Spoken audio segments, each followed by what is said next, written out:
Federal employees, let's talk about the return to office mandate and what it means for you.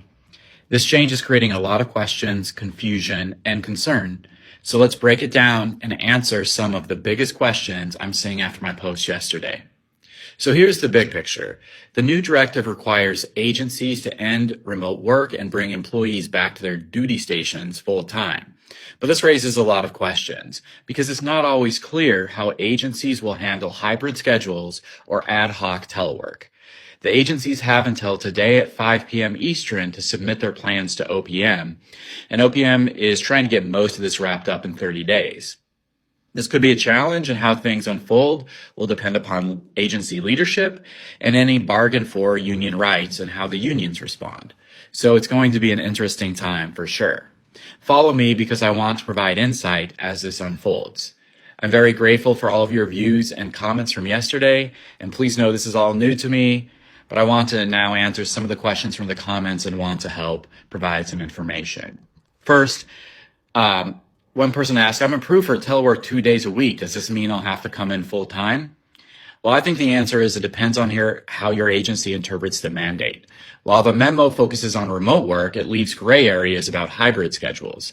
If your agency allows telework as part of a negotiated policy or collective bargaining agreement, that could still stand for now. We're probably going to see your agency's take soon by the end of the day. Second question, what about union contracts protecting telework rights? Exactly. If you're covered by a union agreement that includes telework, agencies are legally required to honor those terms. However, the administration could challenge those contracts in court.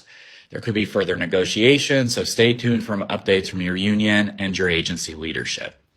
Another question, does this violate telework laws like the Telework Enhancement Act of 2010? Fortunately, not directly. That law requires agencies to maintain telework as a tool, particularly for emergencies, but it doesn't guarantee full-time remote or hybrid options.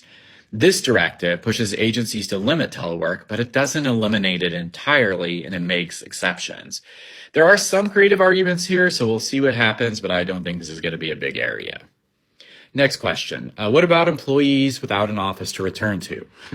Well, this is a real issue. Many remote workers don't have an assigned office, and agencies are being told to either move these employees to the nearest federal office or relocate their duty station, which could mean requiring people to move.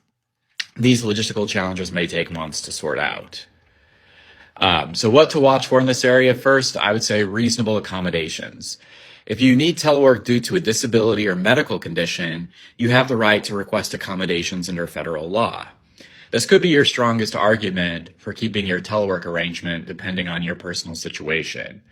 I wanted to say I did mention in one of my posts yesterday that agencies will be hard-pressed to show that in-person work is an essential function of the job in many cases, but for clarity, that only applies to people who make reasonable accommodation requests.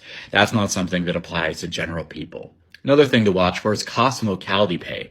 If you're asked to relocate to an office in a higher cost of living area, your locality pay may need to be adjusted. This could create significant cost concerns for employees or an increase in pay. Retention risks. There's already talk that this mandate could lead to resignations, especially among highly skilled employees who have successfully worked remotely for years. Agencies may find it difficult to fill these roles, and this could impact government services long term. Another thing to watch, military spouses. Will this be an exception? I suspect for some, yes, right? So the situation is we have federal employees who work remotely so they can work where their partner serves in the military. What will happen with that? We'll see as that unfolds. Regardless, here's what you can do for now. First of all, stay informed. Follow updates from your agency and union leadership as they clarify how this policy will be implemented.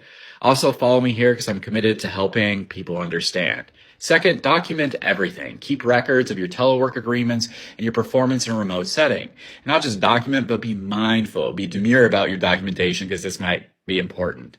And last, explore your options. Do you qualify for a reasonable accommodation? If so, maybe seek legal advice.